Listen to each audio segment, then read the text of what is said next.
for joining our session.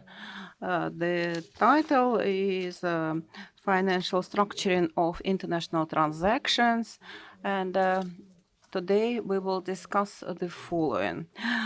And all of us are aware that it is difficult to raise foreign capital in Russia. And for Russian companies, it's difficult to travel abroad. And one of the issues is related to transactions. Structuring of the deals is a problem. And today we've brought together a pool of relevant experts who are either engaged in this activity or they have ideas on how to tackle these problems. And our format today will be as follows. Each expert will introduce himself or herself, explain the business cases, and then we will go through two practical business cases. And we will come up with expert opinion on how to tackle this problem, either to come to the foreign markets or how to raise foreign investments. Before we move into the agenda, let me introduce our speakers. The session, the working language, will be in Russian, and most of the speakers and audience are Russian speaking.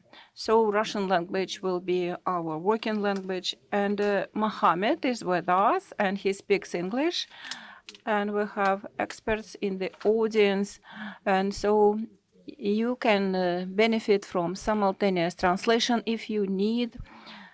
You can two channels and choose the right channel, and you receive it in the required language.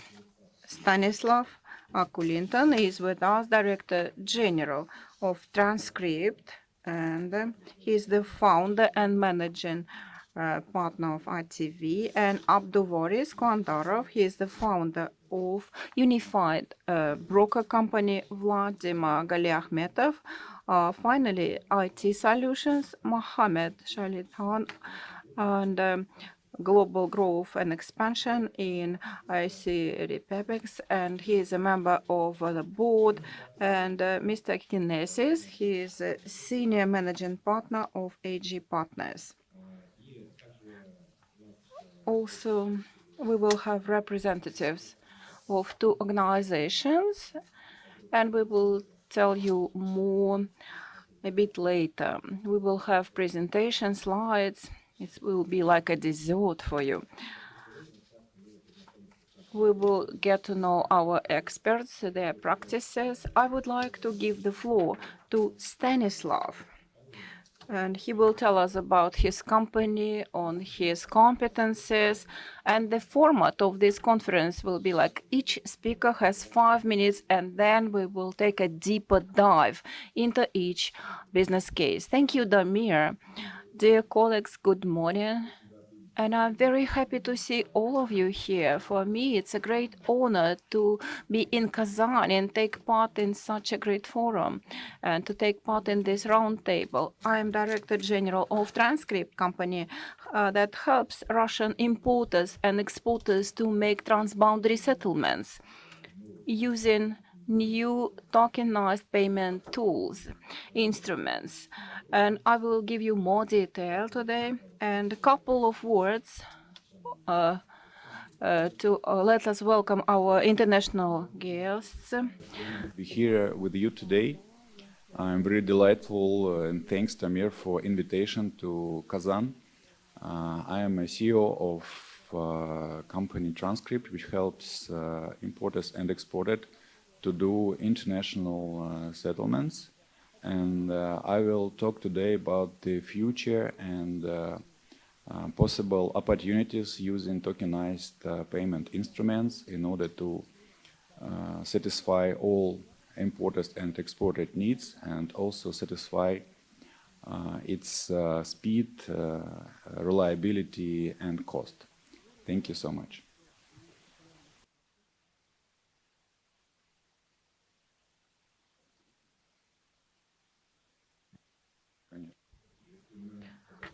Okay, we will continue. So my presentation will be longer than 5 minutes.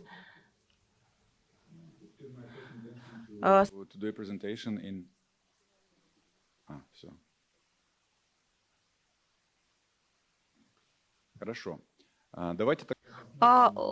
Let us take a broader look on how the market of cross-border settlements is changing according to the English Bank estimates. By 2030, it will reach 250 trillion US dollars, which accounts for 40% of growth versus now. So this is a colossal growth rate.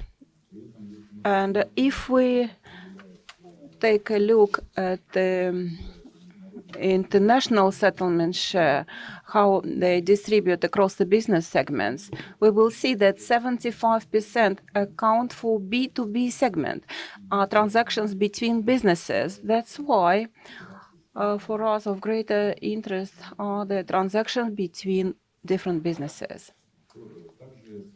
Also, we need to consider that the situation is changing at the market. If previously the majority of cross-border settlements, 95% were done by the banks using correspondent accounts and financial messages transfer system like SWIFT, situation is changing, and part of this market travels to fintech companies, and they use tokenized payment instruments. These are assessments by McKinsey, and tokenized instruments, they use a distributed ledger blockchain, and according to the forecasts of different agencies, 2 trillion US dollars will be added to the global GDP by blockchain technology. It is important to mention by the estimates, despite the fact that blockchain, we mostly mean cryptocurrencies, from 40 to 80% of payments in blockchain are meant to be used for cross-border settlements. It will provide savings for the transactions executed between cross-border parties. By 2030, blockchain will be accounted for 23 trillion US dollars. If we recollect the forecast 250 trillion, we can see that 10% of the cross-border settlements, one way or another, will be going through blockchain. And Russia is fully on this trend. This year, Russia holds chairmanship in BRICS. At the end of last year in São Paulo in Brazil, there was a meeting of finance ministers and CBR governors, and the BRICS bridge was formed. This is a consortium. It's a new name that will bring together transboundary payment infrastructure, not just the payment infrastructure, but the entire financial infrastructure that will be independent from the Western countries. In this way, our today's roundtable is in line with the BRICS countries' agenda.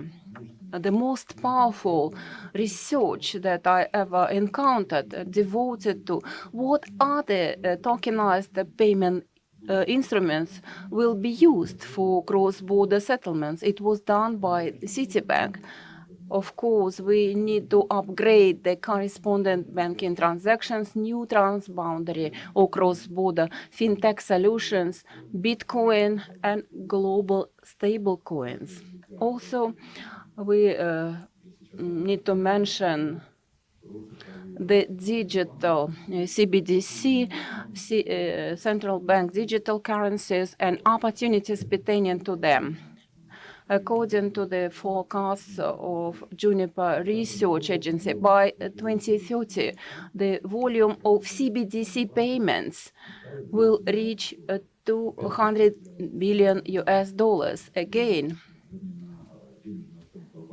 the monetary assessment 250 trillion, 22 trillion related to blockchain. And here we see 213 billion US dollars by 2030. So blockchain will account only for 0.1%.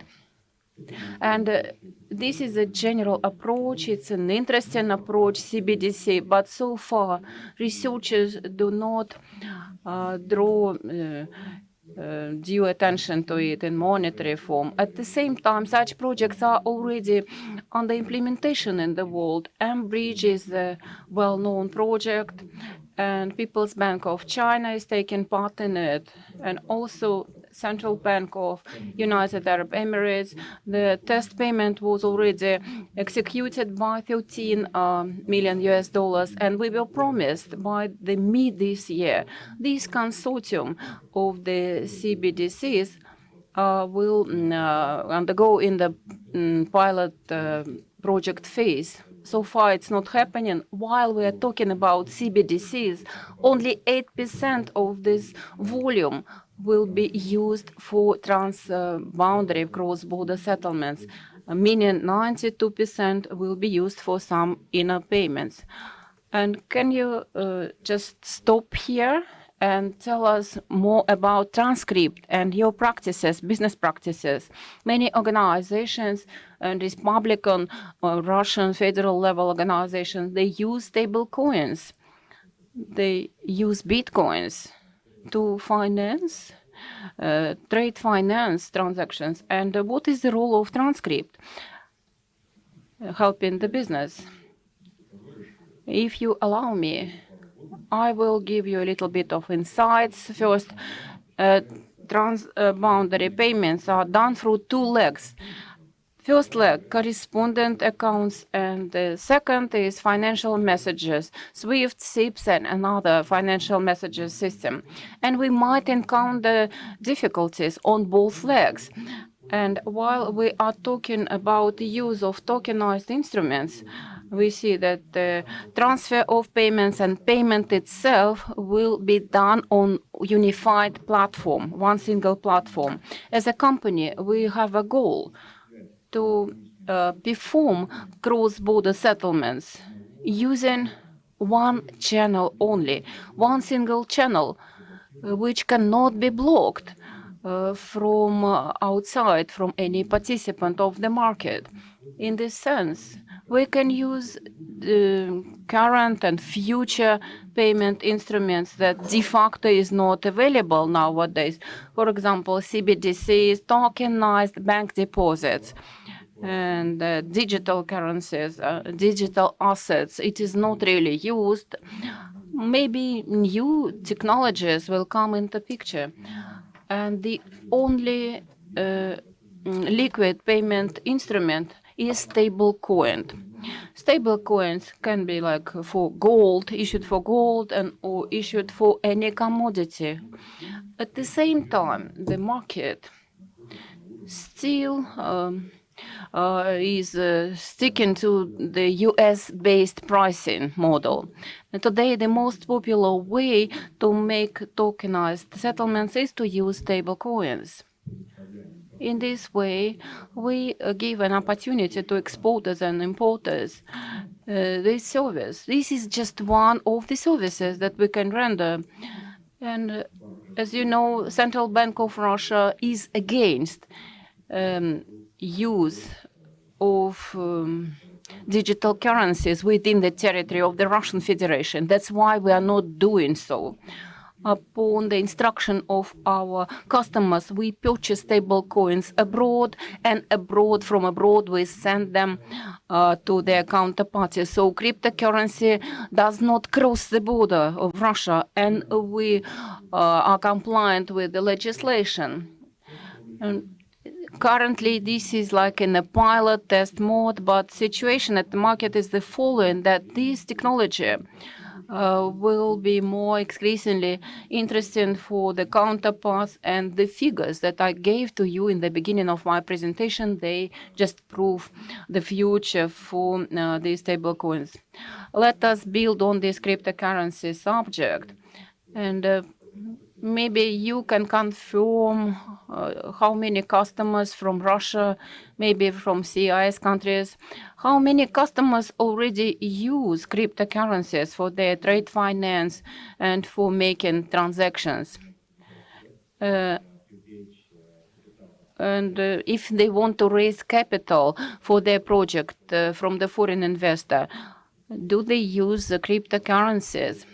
You can structure your answer in the way you would like to. You can tell us a little bit about your exchange and what are the tasks that you are able to accomplish.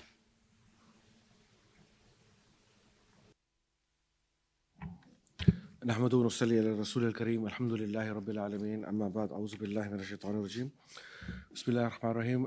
It's a pleasure to be amongst you all here today. Thank you for inviting me here to the round table and to share my views on this very pertinent and important topic facing the unique situation that Russia faces itself at the moment.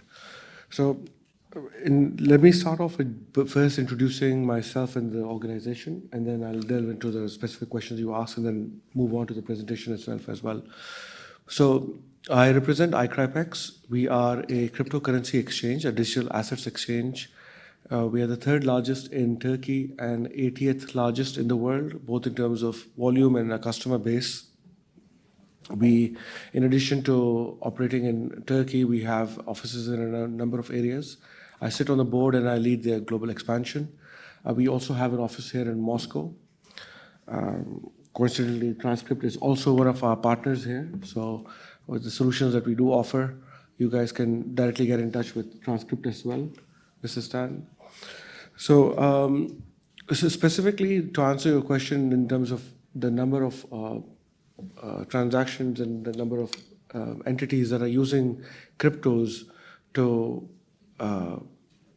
bypass the special circumstances in terms of sanctions regime that we face right now has grown tremendously since the advent of this whole special operation.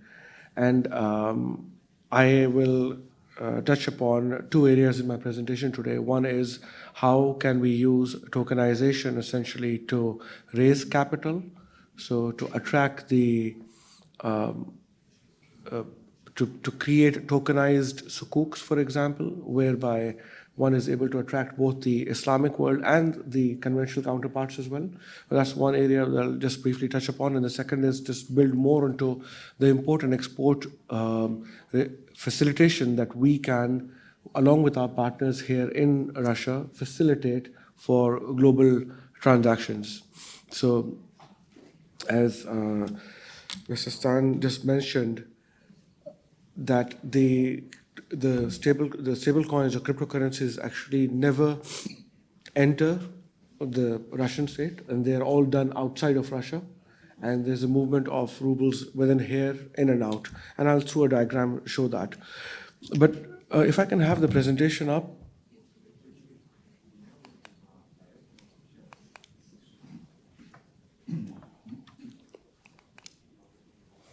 Okay, great. So let's just get down to the basics first of all. So the basics is cryptocurrencies. By just raise of hands, I want to understand here in this room, how many of you understand what cryptocurrencies are or digital assets in general? You can raise your hands. Okay, so we have about 30% of the room. Great. So I think then it'll be good to go through this slide. So essentially, digital assets are, as the name suggests, digital and assets. And they, in terms of the what they encompass is the cryptocurrency world. These are digitalized currencies such as Bitcoin, Ethereum, which are created and are on the blockchain. They're essentially secure. Then you have something called the NFTs, the non-fungible tokens. Again, they represent unique ownership in a particular asset class. You have digital stocks, digital bonds, and in digital bonds, we can have the counterpart digital sukuks as well, whereby there is ownership which is digitally created on a blockchain and then distributed across the on the ledger itself. Then we have something called smart contracts, which are self-executable contracts that based on a certain code or a certain criteria, it self-executes. And stable coins, which will be the hallmark of our conversation here, these are coins which are linked and pegged to either a asset, a physical asset like gold, silver, or to the ruble or USD. One of the stable coins which is mostly used in the world is USDT. And as far as its usage is concerned, from a Sharia perspective, it is considered halal and it is considered in line with the principles of Islam. Then you have the central bank digital currencies. These are also issued directly by the central banks. This was their counter approach to have a say in this particular arena where everything was done decentralized. And Russia is also sort of venturing into it with its own set of challenges. Then we have the digital collectibles and digital real assets. For the sake of our conversation today, we will be focusing on stable coins, to an extent, central bank digital currencies. Okay, so as far as Sharia compliance is concerned, these are the basic rules of Sharia in terms of when you're trying to do a, say, tokenization or trying to do a Islamic bond or any form of Islamic structure. These principles must be present in there. There must be no interest. There must be, in terms of the contract, there must be no uncertainty. There must be no element of gambling. There is a element of risk sharing, which is profit and loss sharing. Our tangible assets are always asset-backed. So there's a real asset that is involved, which is backed by it. There is a screening, which is that it has to be ethical in nature. And there is always transparency and compliance.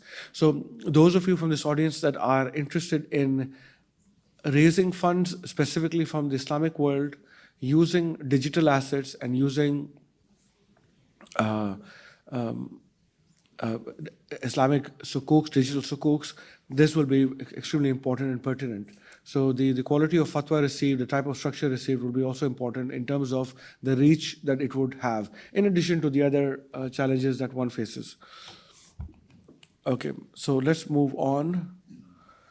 So in digital assets, stablecoins, as I mentioned, and tokenization of real world assets, there are actually use cases that we see in the Islamic world as well, and also for NFTs. There is the Haq network recently started a Islamic coin, and with a sizable fundraising that they've done on the same. I will quickly, these are some examples of Islamic fintech growth and how they are using different types of digital assets. I'm happy to share this presentation if anyone wants it. They can write directly to us. And these are the financial institutions which are doing, and whether in the using money transfer using blockchain technology. For example, Al Rajhi Bank, one of the largest banks in Saudi Arabia that is doing that. Abu Dhabi Islamic Bank, UAE, they use blockchain for trade finance and smart contracts, and so on and so forth. IDB, which is a multinational organization, multilateral organization, they've partnered as well with entrepreneurs to explore this. So this is being explored on the other side as well. And if there is interest on this can also be explored exclusively for Islamic transactions from Russia.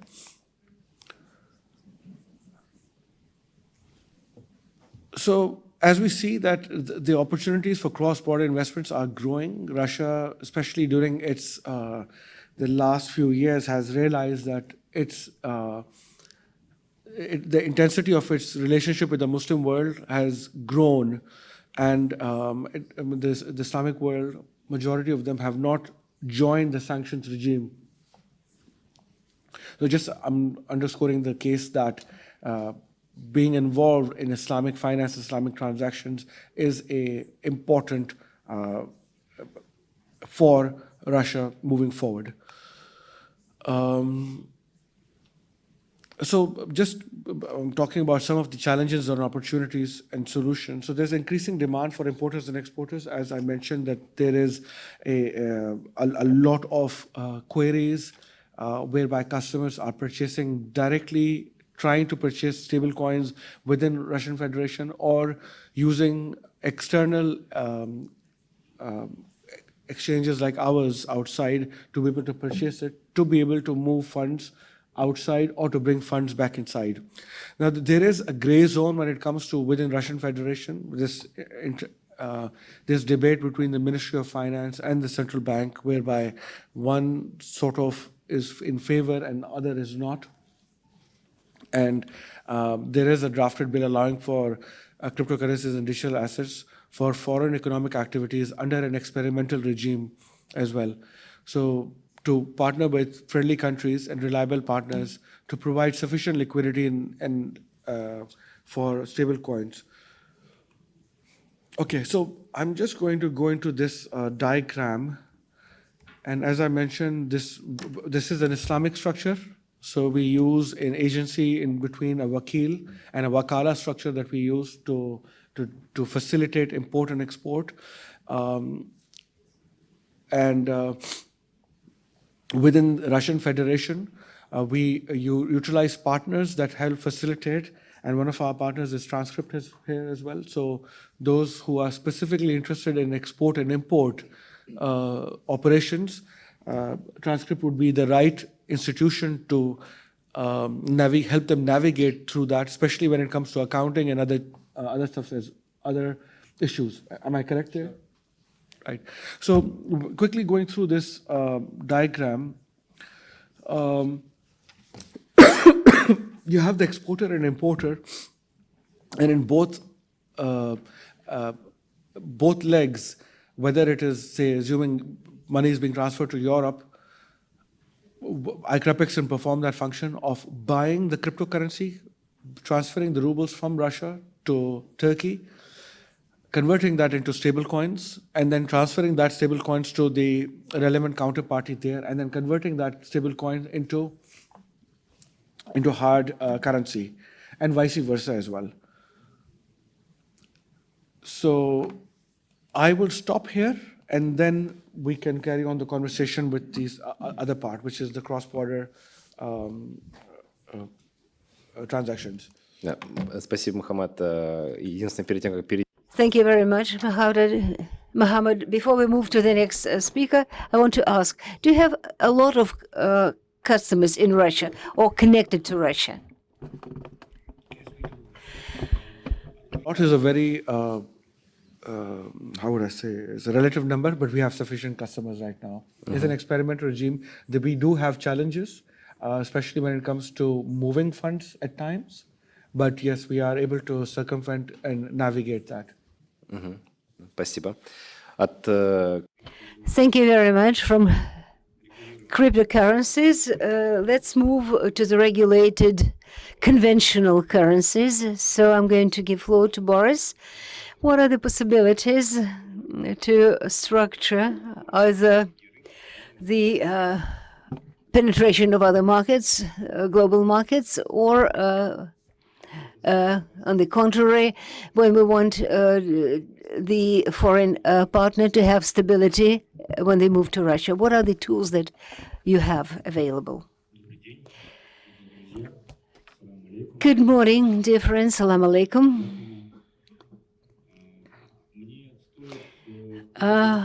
Shall I put on my presentation? Shall I speak about the company? Or shall I just briefly answer your question?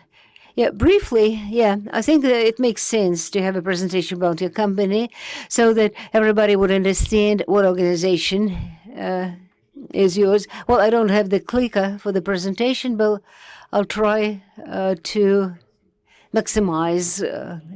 We're a group of companies. For 5 years, we've been doing business in Kazan. We're the first company ever, which is the investment company. We made it into the register, the central bank register, as a partner company. We're an investment company with 5 licenses from the Moscow Exchange, the central bank, and so on. And so we moved towards fintech. And within the framework of last year, we developed the software, and today we finalized the software. And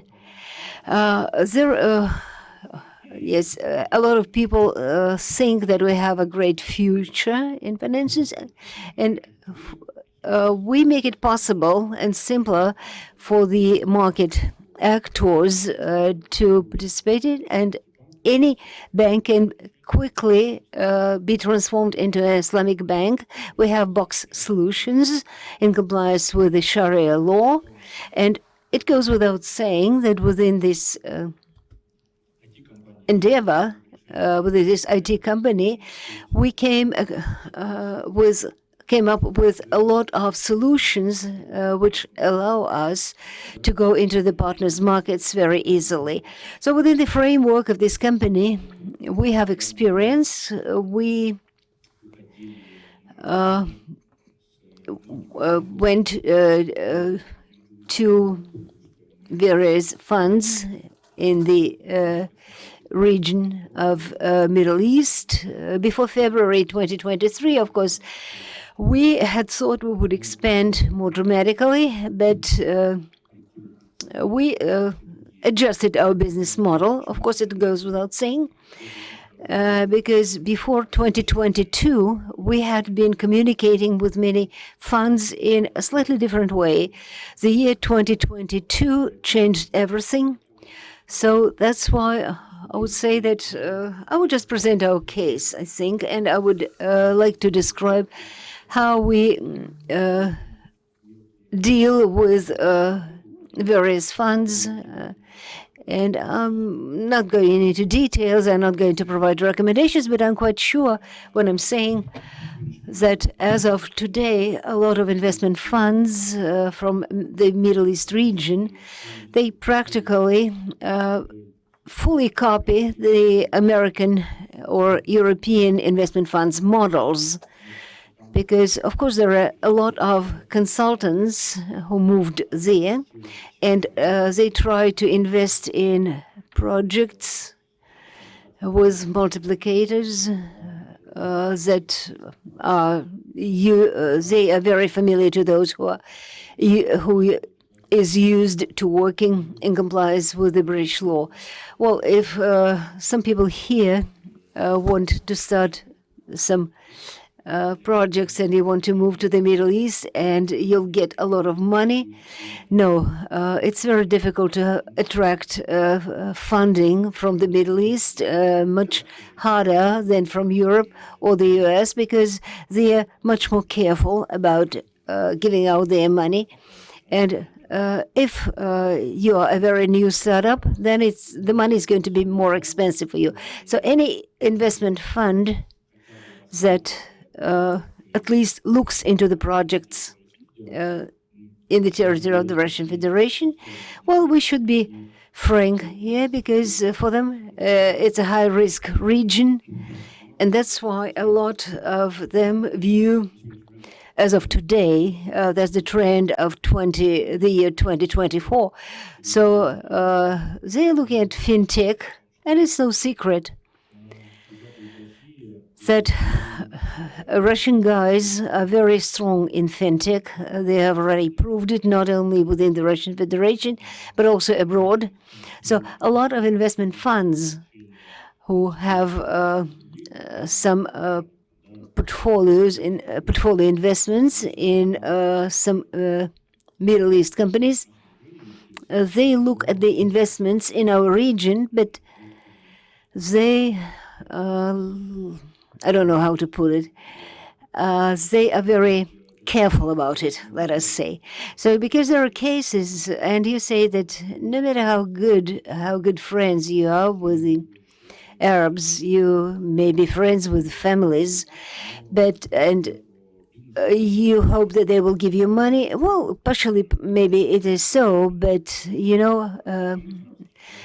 I've been spending most of my time in the United Arab Emirates lately, and we go to namaz on Fridays. We meet family to family, but nevertheless, the investments that they're going to do in Russian companies, no matter how high profit the company is, they try to sort of like prevent or like to be very careful about reputational risks they may incur. And I'm just, for instance, want to say that I know a lot of people from a lot of investment funds, and we're friends. And, it's like a physical person to physical person. They may say, okay, I know you, I can give you something, I can give you some money, we understand your experience, we understand your intentions, so it's easy for me to give you money as a person to person. But, when the situation stabilizes, then we'll announce that we are your investors, that we supported you. But right now, let's keep it a secret. There are some cases which are, let's say, rather interesting as far as, for instance, a lot of investment funds are concerned. Well, there are like the major players, and we want them to enter into our investments not as a friendly investors, but official investments. And of course, it's higher risk, but we just want to show that 1 dirham, which is invested today, will turn into like 10 or 15 dirham 3 years from now. We started looking for cases. I'm not going to be pessimistic. I don't want to be pessimistic, but there are solutions. If there are solutions, try to find an option, try to find a way out. It's very interesting, actually, because many of you probably know that in the United Arab Emirates, there are some small regions, DFC, DGM in Abu Dhabi, which are ruled not by the Sharia law, but the British law.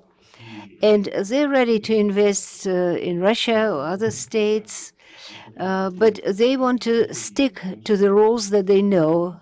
For instance, our neighbors, the Republic of Kazakhstan, formed a very interesting center, the International Financial Center, which is governed by the British law, English law. And we're trying to cooperate with them tightly, so that the investment funds would understand the cases, the rules of attracting investments. We have some small experience in Russia, with some experience in abroad, and I would say that probably we are the strongest team in Islamic banking, and we use Sukuk tools that is used by the Arabic world. They're not using bombs, they're using Sukuk. That's why we are introducing this tool in Russia very actively. We try to introduce it to the Moscow Exchange.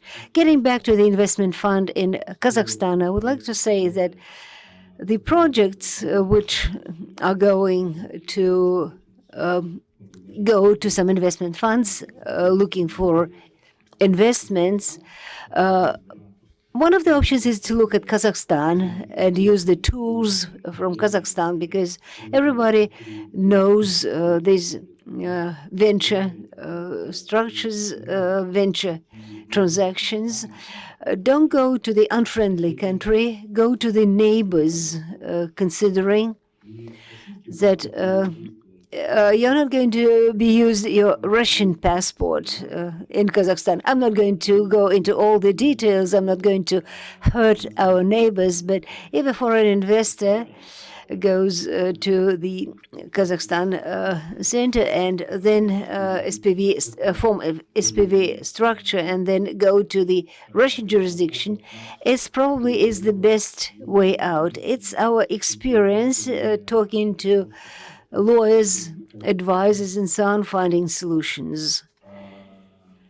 So, summarizing, I would like to say that we shouldn't overlook that before you offer some transaction, you propose some transaction, you should probably try to avoid intermediaries. Otherwise, the money will be too expensive for business. And you should always keep in mind that Arabs are not like silly fools who hand out money left and right, but they're very careful about the money, and they're not looking at projects which probably sometime in the future will bring profits. No, they're looking at the short time results, near future results, and they also look at the tools. I'm not going into the taxation issues right now, but you need to look at the tools of going in, going out, coming in, going out. There are some tools that may be really successful for the Russian market. That's my opinion. Thank you very much. Then let's move on. Let's move to Kazakhstan and look at the details about Kazakhstan. Azat, Boris mentioned Kazakhstan. Can you provide something positive about the Kazakh experience? Yeah, would you please fetch me a clicker? Okay. And this is my second time being in Kazan, second forum. I'm really thankful to the organizers for enabling us to strengthen relationships between Russia and Islamic world. The forum is improving, it's becoming increasingly productive.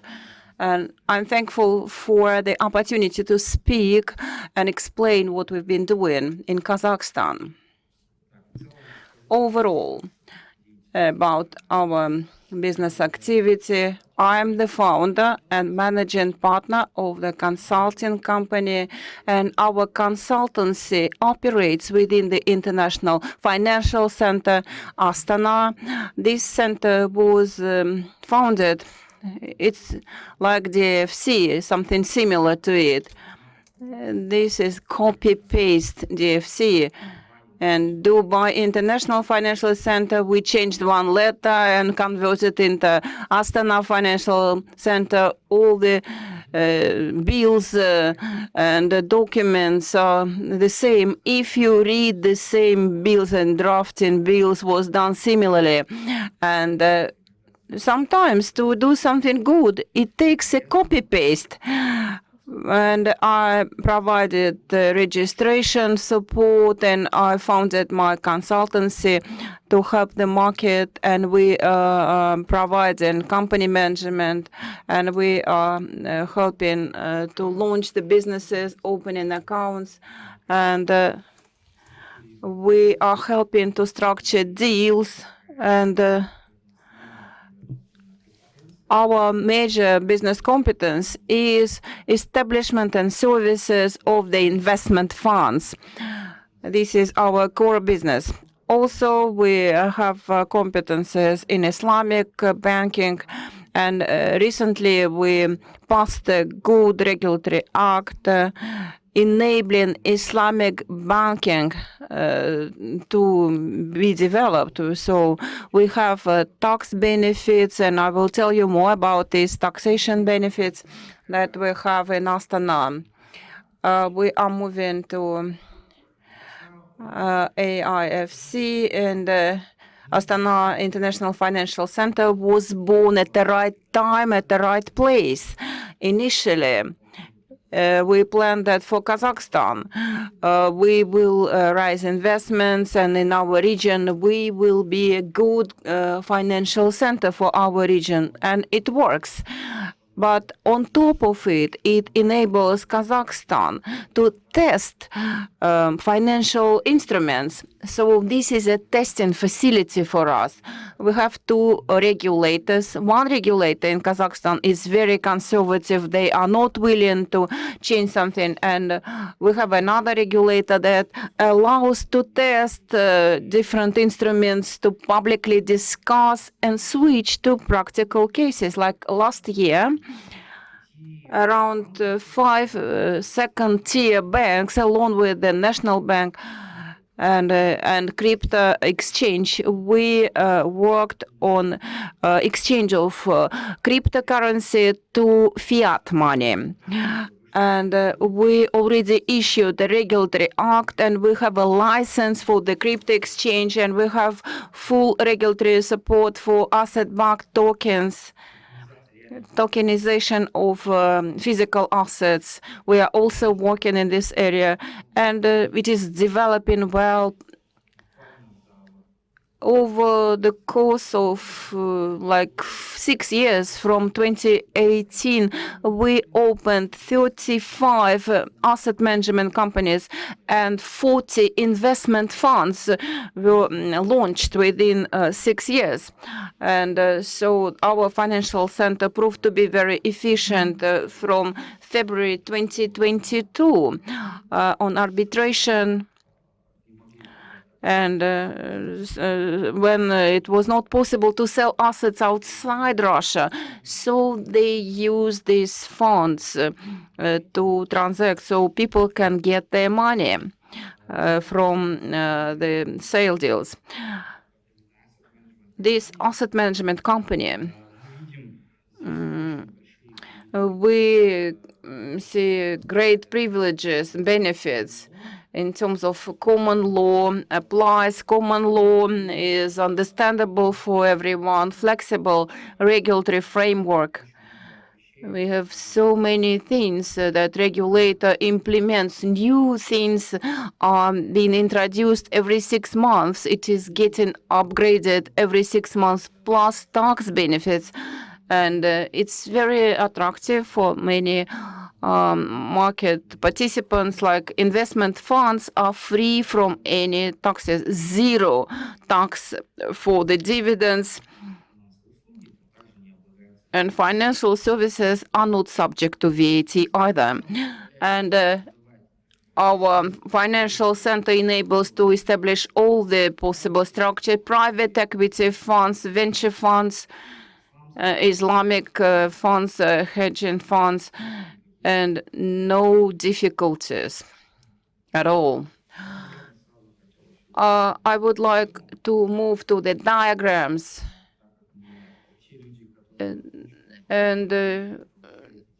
So we are getting the licenses for our customers, and we want to use this visual aid to show the way we operate.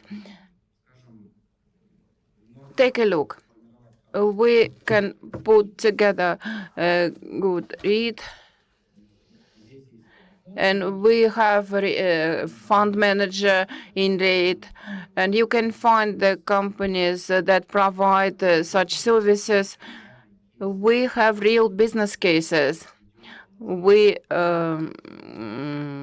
accompany everything for the companies that create investment funds. And apart from the taxation benefits, and these funds look like they are separated from the management company.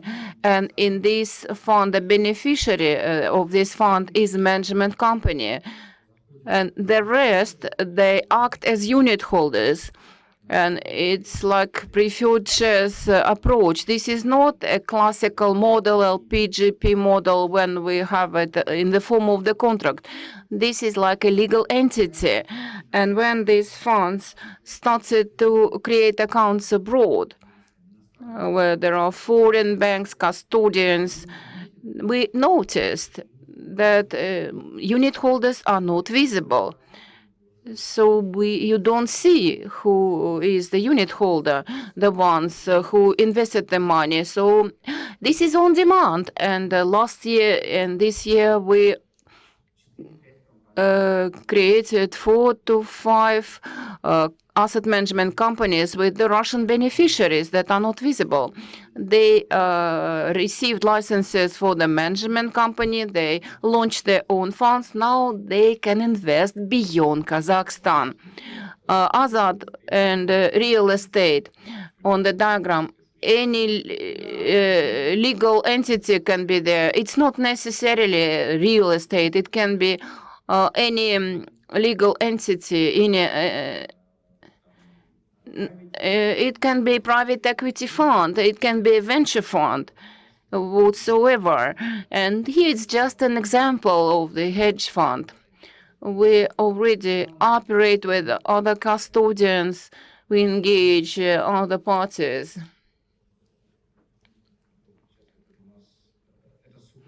This is Sukuk. This is Sukuk diagram through the exchange. Sukuk. There are options for Sukuk.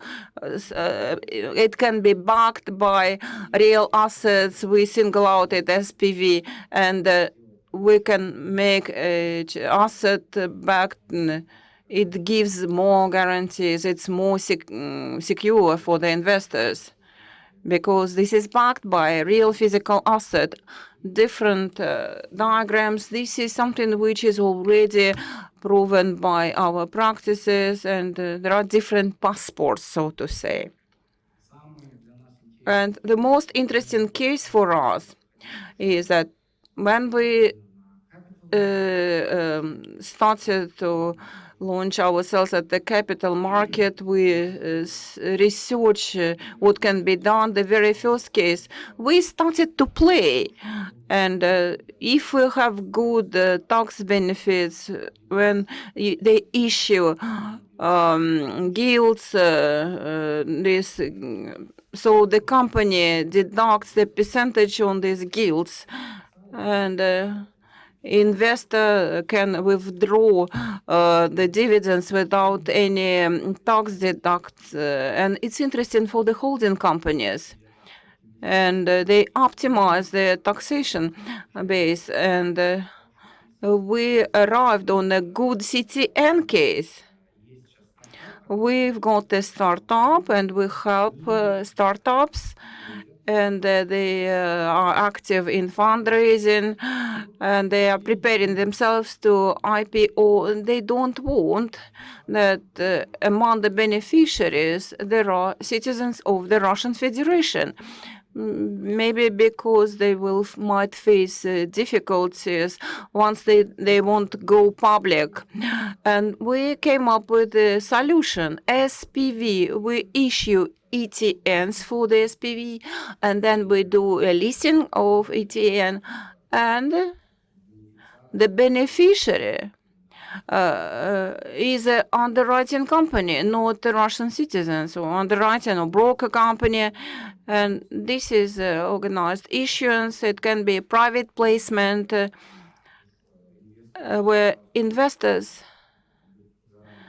we might have a list of investors put together in advance. This is done through Kazakhstan-based and Russia-based brokers, and they can invest in the projects. This is a well-proven approach. Money comes from Russia to United Arab Emirates. Now it's working, and we want to try the same. We are in the talks with the customers how to do it in the opposite direction. So the money from outside can go through our company, and then SPV buys out a certain share of the business, or like bank and notes, and make it something looking like shares. And when the company goes for IPO, they buy out the shares, and they send money back to SPV, and then will be payments on the notes. In brief, this is how it works. So there are ways. There is a will, there is a way. And if you come to me in person, we can discuss it in more detail. And we need to discuss 2 business cases and do it rather fast. And our next speakers, please be brief. Mrs. Augusta, show your business case. Mrs. Augusta, head of the Committee on Foreign Trade. And let me introduce myself. I'm Augusta Genesis. In Russia, I am a representative of International Activity Committee. I provide legal support to Russian companies in MENA countries, Middle East and North Africa countries, UAE. We are based in UAE. And in UAE, I'm the founder and managing partner of the legal firm. And it's also a consultancy, AG Partners Group. We provide financial consulting and legal services. Our main goal in Russia and UAE is to support Russian companies and Eurasian Economic Union companies ways to come to the Middle East markets, irrespective of the country. We are based in UAE, and we have many neighbors, Saudi Arabia, Oman, Bahrain, Qatar. Absolutely, in all these countries, we have our representative offices, we have our attorneys, lawyers, they operate 24/7, and they work with the Russian companies' cases. To be straightforward, our goal is to ensure that our Russian goods, commodities, to be transparent, clear, accessible for entrepreneurs. We ensure settlements. Settlements is important. This is a problem of our days. We are trying to tackle these issues as well. And we are quite successful. I am here. And meanwhile, our committee, Eurasian Association of Business, invited our company as an expert to operate in Russia and to tackle all the issues related to export, to customs clearance. We ensure the companies, irrespective the segment, private equities, including financial companies, come into our markets. And our colleagues already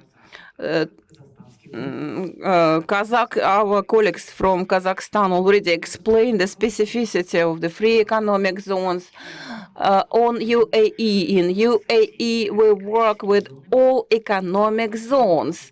We work with the Chamber of Commerce and Industry of Arab Emirates, and we interact with the mainland economic zone for the companies that plan to launch their business in UAE and operate inside UAE. All the questions and issues that emerge today and tomorrow. Entrepreneurs can come to me. Please come and ask me your questions. We do everything which is possible.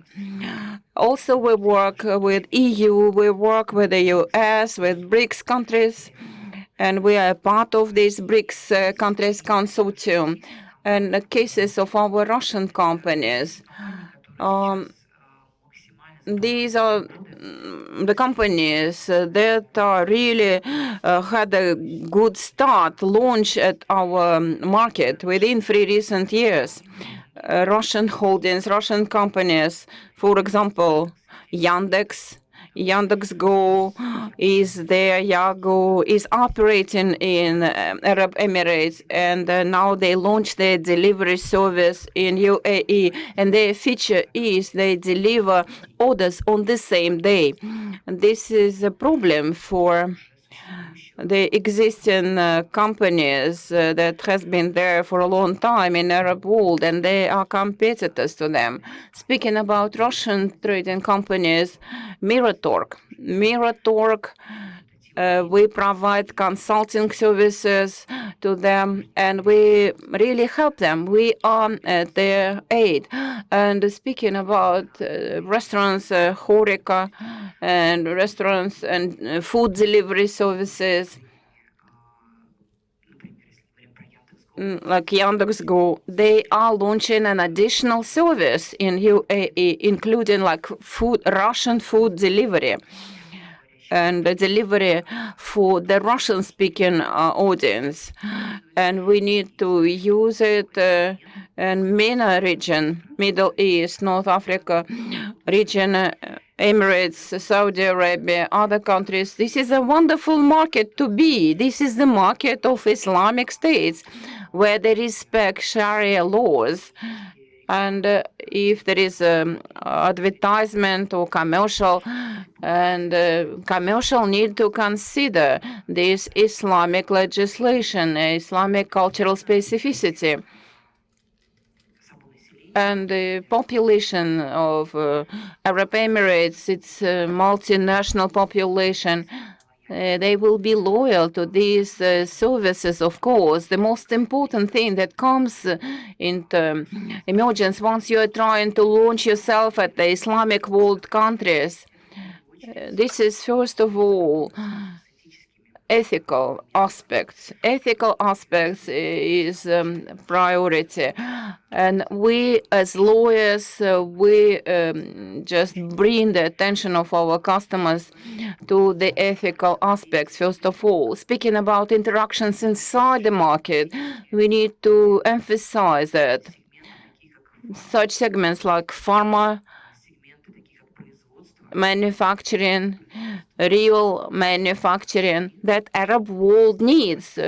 And Russian companies are not present in the manufacturing sector so far. And we are so willing to help you.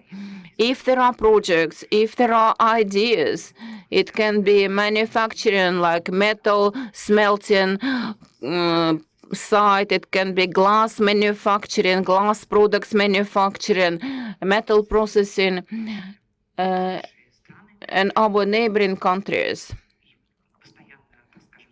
They are permanently engaged in the construction sector. Construction is growing increasingly, and by 2027, the growth rate of square meters of residential areas will be 22% versus 2024. So this is a very serious increase, and our entrepreneurs may adequately compete with other countries which are monopolists in Arabic countries, India, Pakistan, the countries of Southeast Asia. If you look at the prices at the industrial capacities, then the margin is like 4, and there is a lot of space for growth.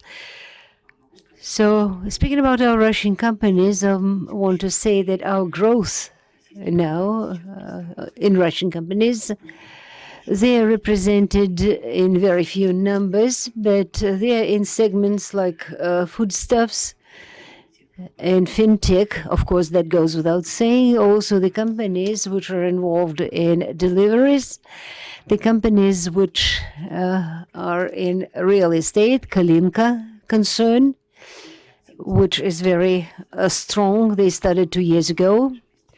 That's real estate. White Mill, also Russian colleagues which are very successfully involved in real estate in the segment of private equity. So they manage real estate, and I think that the market is open here. Our company, I may say, is open for dialogue with customers, with clients. We may help you with organizing the production in the territory of the United Arab Emirates, but also with taxes, accounting, and of course outsourcing, because a lot of our companies usually have their personnel outside of the United Arab Emirates. They use our outstaffing personnel. So you can also discuss all these issues with me during the forum. I'm very happy to be here, and I'm very happy that I can be useful for our business. Thank you very much. And before we move on to the cases, Vladimir, some super case when fintech launch penetrated some other market. Thank you very much. I'm very grateful to the organizers for this opportunity to speak. I'm not a professional speaker because it's like I love singing, so I'm no singer.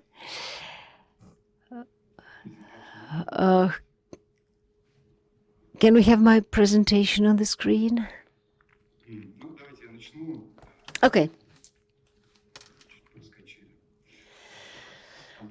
We are the company Finally Pro. I'm in charge of business development. We help to launch Russian fintech in the MENA region. We do research, surveys, we check hypotheses, we adjust business models, we look local partners, providers. We also share our information about the regulatory framework, and we are involved in this business, and we are in sales. When we're talking to our customers, we noted that for any market, when a company moves into a new market, there is one major problem, which may be described as the lack of necessary relevant knowledge about the market, potential competitors, potential customers in the Middle East, the lack of knowledge about the culture and the ways of conducting business. This lack of knowledge generates certain myths. So I agree with Boris and other speakers. There are lots of myths about this region, about this fact that the local investors will give you $10 million if you find a unicorn. We may talk about some more earthly businesses, not unicorns, not $10 million.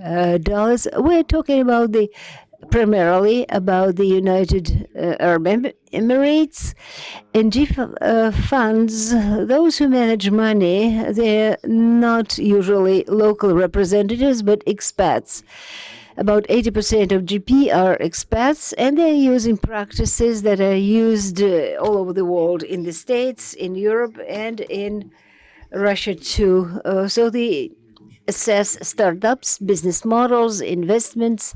So it's a myth that they're only investing into their local companies and only huge money. So another myth which need to be disproved.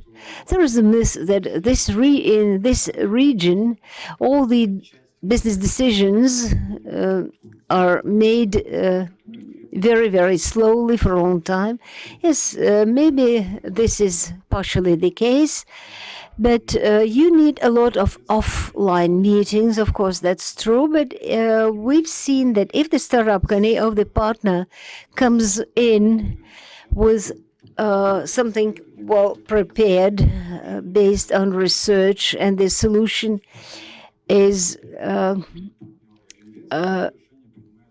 in line with the problems that the partner is going to resolve and so on, then everything is very quickly. Boris mentioned it too, that it's a myth, that don't believe it.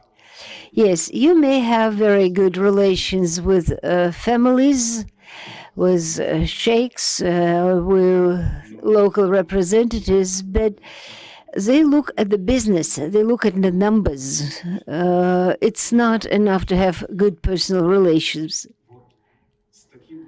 So this is the example, this is the picture that you need to keep in mind when you penetrate a new market, and that's what we give to our clients. We give sort of a cross-section for many aspects, like this is for fintech market. It's the growth potential, the market potential, the partners, availability, technical and commercial, then regulations in the free economic zones. They use British law, or at least something which is based on British law. The government helps develop fintech. They change regulations actively. There are a lot of long-term programs also for development of Islamic banking, the conventional banking and fintech. Of course, lots of competition, but at the same time, there are niches which are still free, and you can fill out those niches. And so the Russian business goes there. I see huge interest of Russian banks and vendors and teams. I visited a FinTech summit in Dubai a couple of weeks ago and met a lot of representatives of our business and our representatives of our business, of our neighbors, businesses from Kazakhstan, Uzbekistan, and our countrymen. They present startups, invest funds, and they also show their personnel because local companies love hiring Russian IT specialists and engineers. We can skip this one. Yeah, the case, Damir, the case. This is one of our clients. We didn't work with them with United Arab Emirates. They did it on their own, but we worked in Turkey and Indonesia with them. So it's a good showcase. It's B2B solutions, CRM plus acquiring, some other services. They receive orders. They do accounting, some additional values that they can provide, and their path from the selection of the region to the launch of sales took 1 year. This path could have been shorter if they hadn't done it on their own, but they were a success, even considering that they didn't have huge investments at the start. And they did have a ready-made product for this region. They had some ideas, some products, but they needed to be adjusted. First of all, they started with desk research in the internet. Then they visited various conferences, checking their hypotheses. And I think it's a very good path. So later on, they had lots of networking. That's very important, by the way, because I want to say that if you want to launch a product in the region, you need to be in this region. You need to live there, not online. Or you may find partners who can introduce you, who can conduct negotiations, who will be objective and can detail your product and so on. So we found technical partners, PSP providers, local PSP providers with licenses. We signed an agreement with them, and it only took 3 months. You remember that myth that everything is very, very slow there. Yes, we were insistent. The local partners noted that. They said that it was really a good, it was a very good business pressure. And that's why, that made the company outstanding. So they signed the term sheet. Then there was a process of adjusting the product, particularly for the market, taking into account regulations. Then there was the integration with the technical partner and a couple of months for launching the sales. The sales were launched using the local staff. It was like a mixed case. There are expats. All the business is conducted in English, and that's why you can hire people from Russia, CIS, India, Pakistan, other Arabic countries, and everything was a success because they had some funding from investor, not the local one, but of the Singapore investment. It was really a good round, and they now are going to expand to other countries.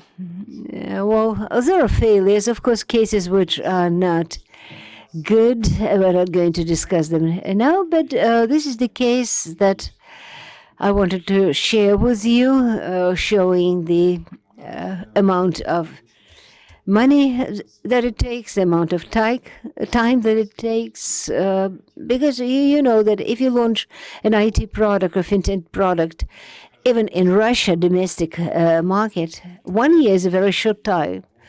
Not everyone can do it. Even the banks, with all their resources and technologies, can do it within 1 year. So I think that I've covered everything that I wanted.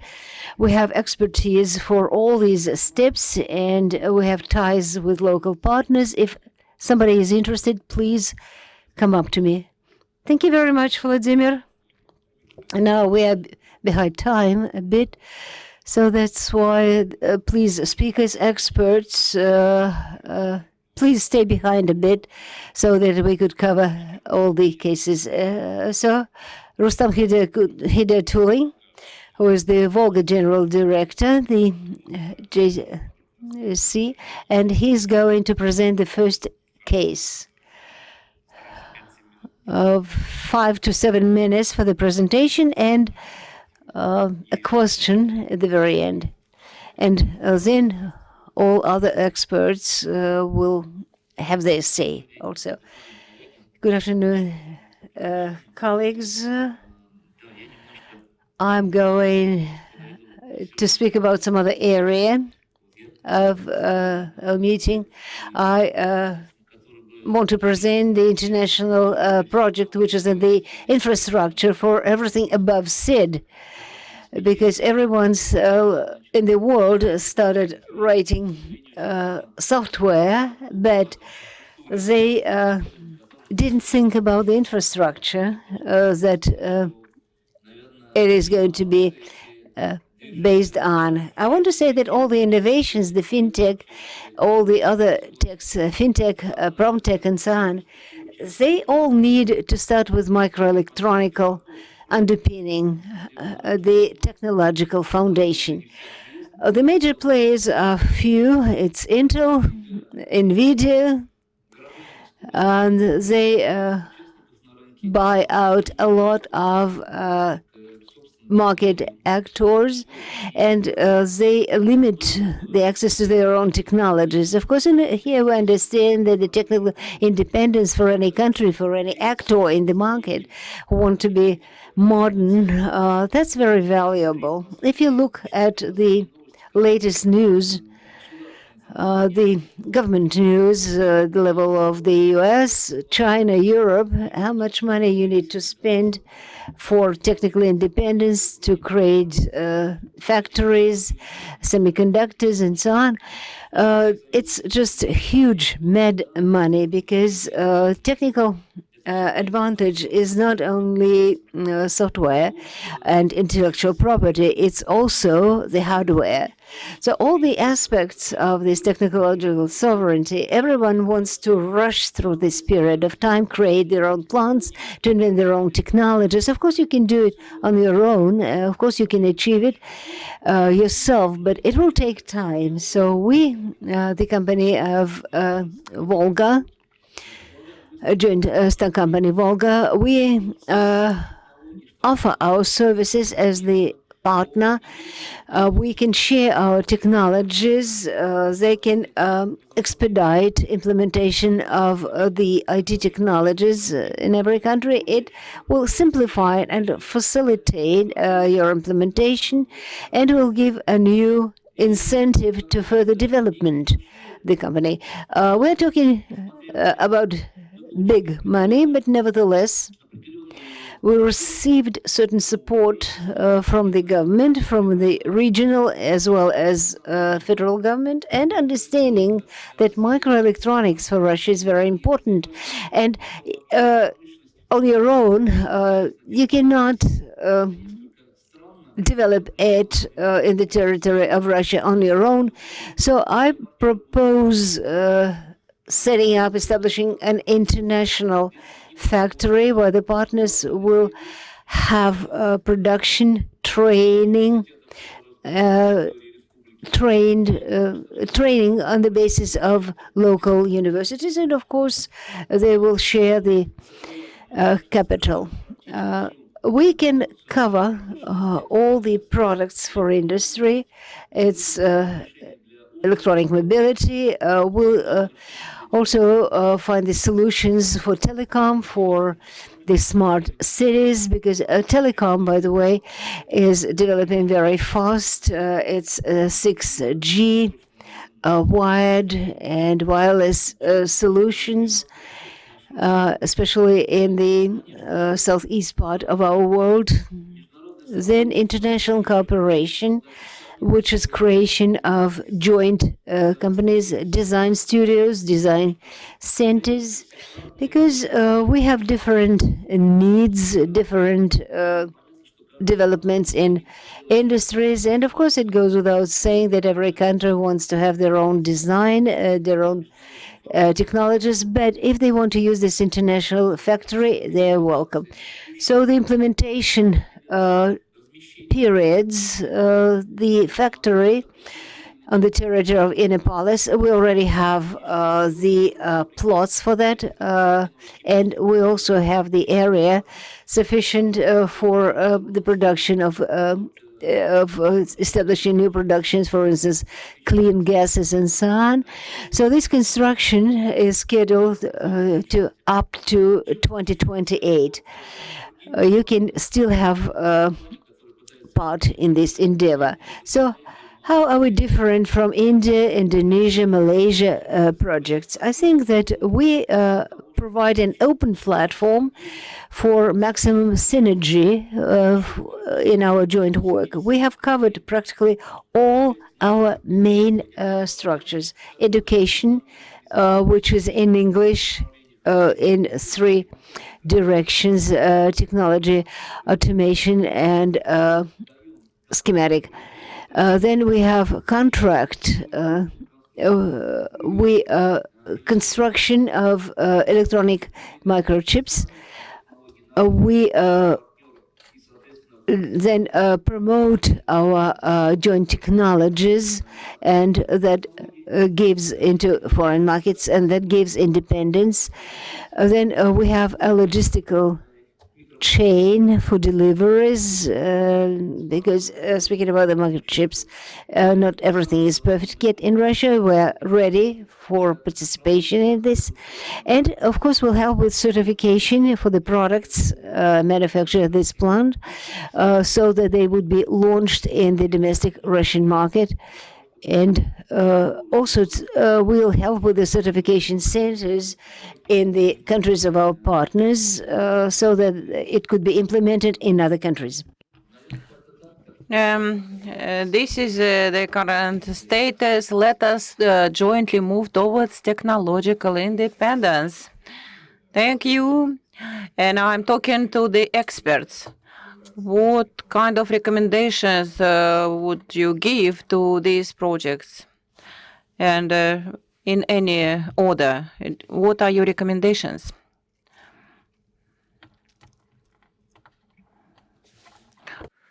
Just to add to the conversation that was happening, that in the Arab world, they're not fools and they are very difficult in parting with their cash. I mean, that's a misnomer, essentially. I mean, it's not a personal relationship that leads any form of investment decision. It is mostly the type of the project itself, the how good the team is, what is the business prospects, and so on and so forth. So the basics of startup funding and financing, and that's true for the Arab world as is true for anywhere else in the world. So in terms of my closing remarks would be that we stand ready to facilitate trade between Russia and the rest of the world using digital financial assets and stable coins. That's one avenue. We also stand ready to help facilitate the issuances of digital tokens backed by real assets for fundraising and so on and so forth. Thank you. Спасибо, Мухаммед. you, Mohammed, for your input. And we are open for proposals, and we can consider clearing approaches when money do not come into Russia, and this money will be used to purchase equipment, and equipment will be brought inside Russia. There are ways, there are options for the cryptocurrency. We can use cryptocurrency in implementation of this project. I have a question to you. Before giving recommendations, I would like to ask a question. Am I right that microchips and microprocessors are they under sanctions already? Are they part of SDN list? And we are not trying to go into smartphone technology and precision methods. We are mostly operating in the industrial area. This is rather matured. It's developed both abroad and in Russia already. And here in this industrial layer, we don't see any limitations. And let me just consider it from my perspective as a representative of the small venture fund. Venture funds, private investment funds will be afraid to work with you because there are sanctions, risks, and if they take part in your project, some of the doors might be shut for them. This is related to the small venture funds, but for the gigantic funds, you said that you work at the state level, and the previous speaker, Vladimir, said there was a case on business angels investments from Singapore. 20 million US dollars were invested. As an option, we can consider near the state, semi-state investment funds. I don't want to insult Raiffeisen Bank, but Raiffeisen Bank, they earn a lot of money nowadays, and they somehow shrug off regulatory authorities from US and from EU. Somehow they avoid it.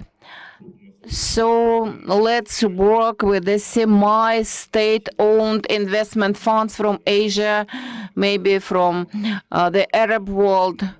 Not small ones, but really big ones, semi-state-owned funds. And we have representatives of Innopolis that actively work with international investment funds. So if you work with, you don't need 3 million US dollars, you need much bigger amounts. You need big investment funds. And for them, they don't care about pressure from unfriendly countries. In case of any complaints towards these big investment funds, if they invest in your company, so they can just stop it. And in case of small investment fund, they cannot block it. And then the big ones, they can. And we already have contacts, and I will try to give you the contact details of the semi-state-owned funds. Yes, mostly we are targeting the interstate business. We want to take part in the business processes, while we want to be a small part of the chain when states tackle their needs on the microelectronics. We want to be a small part of it. Couple of words, general comment. I don't have any experience dealing with the manufacturing. Based on fintech experience, I can say, looking at Russia, many countries in the Middle East, in Asia, they are building their own payment systems to be independent from Visa and MasterCard.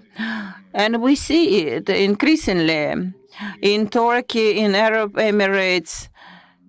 They build intra-banking payment systems, and SBP similar.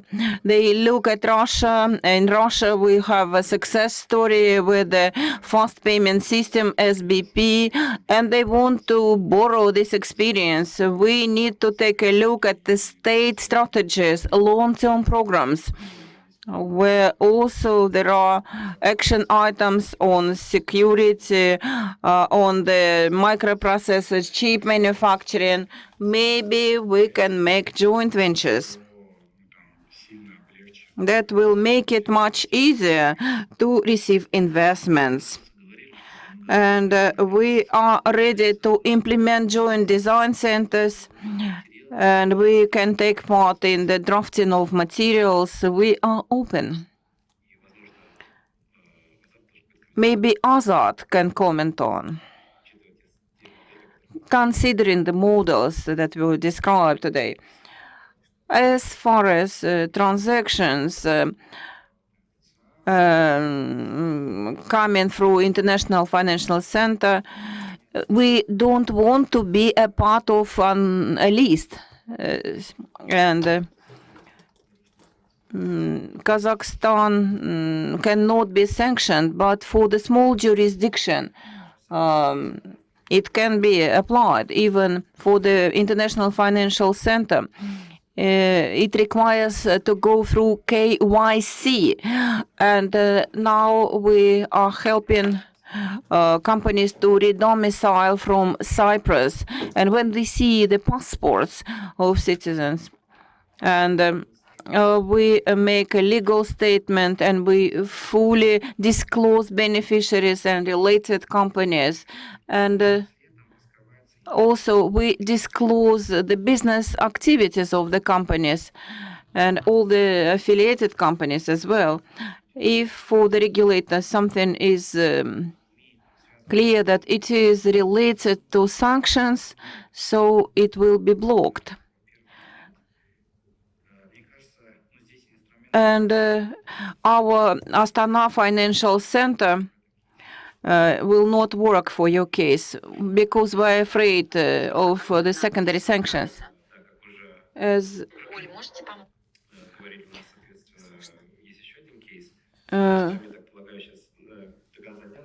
Rustam is here with us till the end of the day. We are at the IT Park, the park in the second pavilion, Pavilion 2, and we can discuss cooperation options. Thank you, Rustam, for your case, and we are moving to the second case.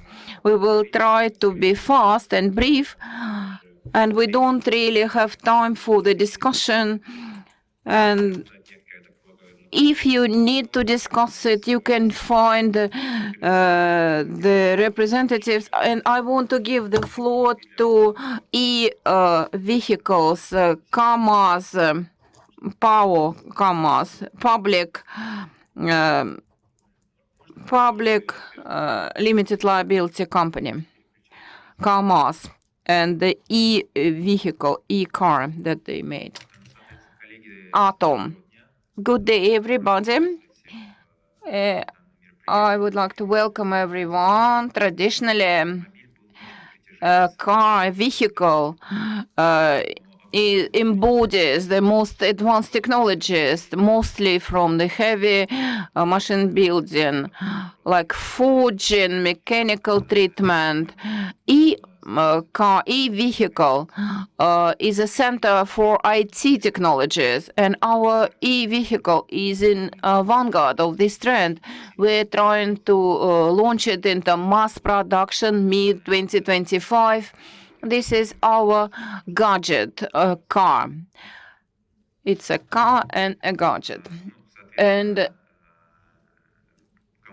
our team, more than 1,000 team members, professionals from the broad-based industries, automotive and IT industry, to make a gadget car. It takes the experts who know how to make electric car and how to make a gadget, and we put these links. It's like a teamwork. So the final product that the users buy meets all the requirements and needs. Speaking about the target audience for the EV gadget, we make it for individuals, for the new generation, and we put the functions, the features and parameters that meet the needs of the new generation. This is for the youth, for the urban audience. The trend, another trend that is on the rise recently is the new mobility segment, car sharing, and last mile delivery and taxi. And our EV gadget enables to make a unique proposal for these industries, and based on one platform we can provide the whole line of vehicles for the business needs as well. The interior design, and another important thing for this business case is this EV gadget consists of two major parts: the platform, EV platform, and our own operation system. And this platform-based approach allows to export our vehicles to international markets. If you wanted to export cars previously, you had to build an assembly plant, and here we can export platform-based solutions. So in other countries, there are national manufacturers who build cars based on our platform, and we can export just an operational system that we develop for our EV gadgets. Elements, components, so the train, the powertrain, and we will have an effective high voltage system, and the rest of the components are thus of advanced level. And we have a dedicated team to bring our e-vehicle from the 2+ driver assist systems to fully autonomous vehicle. We are mindful of the evolution. And we also have a number of software products that we develop. The basis is cyber secure operational system, and this is fully secure, and external developers can write their own apps. So, and these new apps can be used. Why operational system is so important? Because it allows external developers to use it, to play with it. Because now, what you see on the screens in your cars, this is just a replica of what you can see on your smartphone. But here we will give opportunity to develop other apps. And even the best idea is useless without practical implementation. What do we have as of today? We have a developed platform, and the mass production is scheduled for the middle 2025, and we have a chosen contractor, the partner in Moscow. We have 13 prototypes. These prototypes will build in the end of 2023. Now they are under testing. And a couple of months ago, we completed the winter testing cycle that was done in 2 countries. And now we are just adjusting, fine-tuning components to make it in mass production. it's important that our project is supported by the government, and these photographs show the faces of our Prime Minister, the Minister of Digital Development, and also consumers, future consumers are so craving. And last year we collected 105,000 orders from corporate and retail customers, and we have subscribers in our social media. It's so big, so the interest is enormous to our product.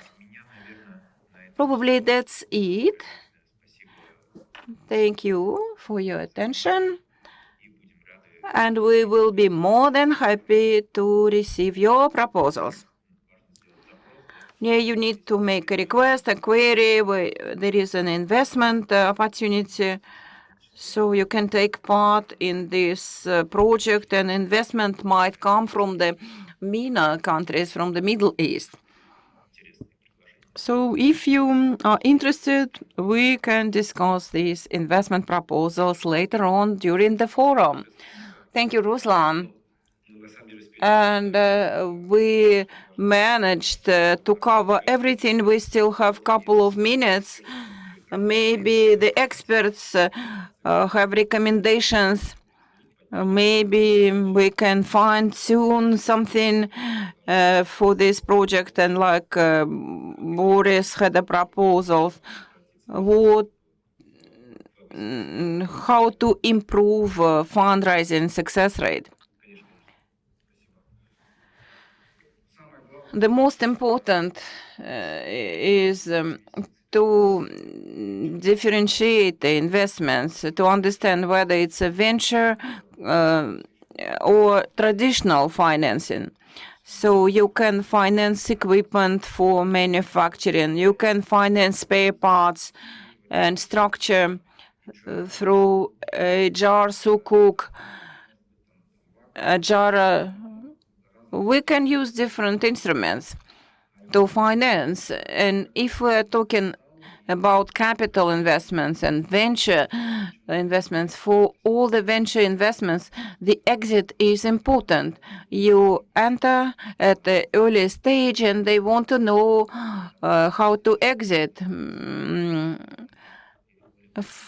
For the big venture funds and big institutions, they need to understand how to exit and who can be the next level buyer for these investments. With the exit, it's difficult. In this case, corporations, big institutions shall act as investors, I mean the banks, that for themselves they decide how to exit. Under current conditions for the venture industry in the Russian Federation, Russia is a big question mark. How to ensure a good exit from the projects for the startups. This is something to be discussed. And we have proposals on how to make exit, and we will discuss it on a face-to-face format. Also, I wanted to add. First of all, I'm really stunned by the scope of our companies. Our companies are really very bold, and they run competition in nanotechnologies, electric cars, and the microchips. I think it will take years to reach the international level, but the venture investments, and we all know that it's not the best time for venture investments. The colleague already mentioned the venture capitalists always look at the exit strategy, and these projects, they are forever.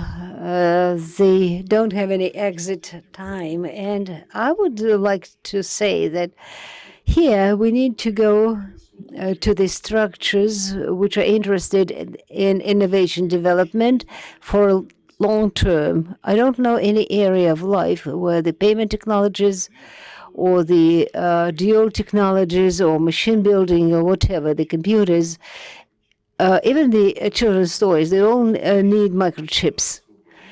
And here I think that probably we shouldn't waste time on venture capitalism, but we should go into government financing or at the international level, BRICS structure. And there you can find support for the solution and for the development of this high-tech, and of course, it goes without saying, very perspective and high-margin projects.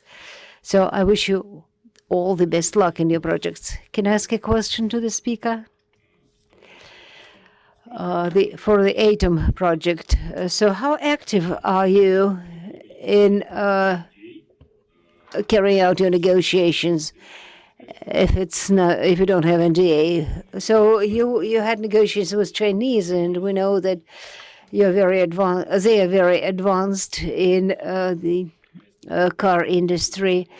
Did you have any negotiations? Well, if it's not NDA, of course, if it's not like something.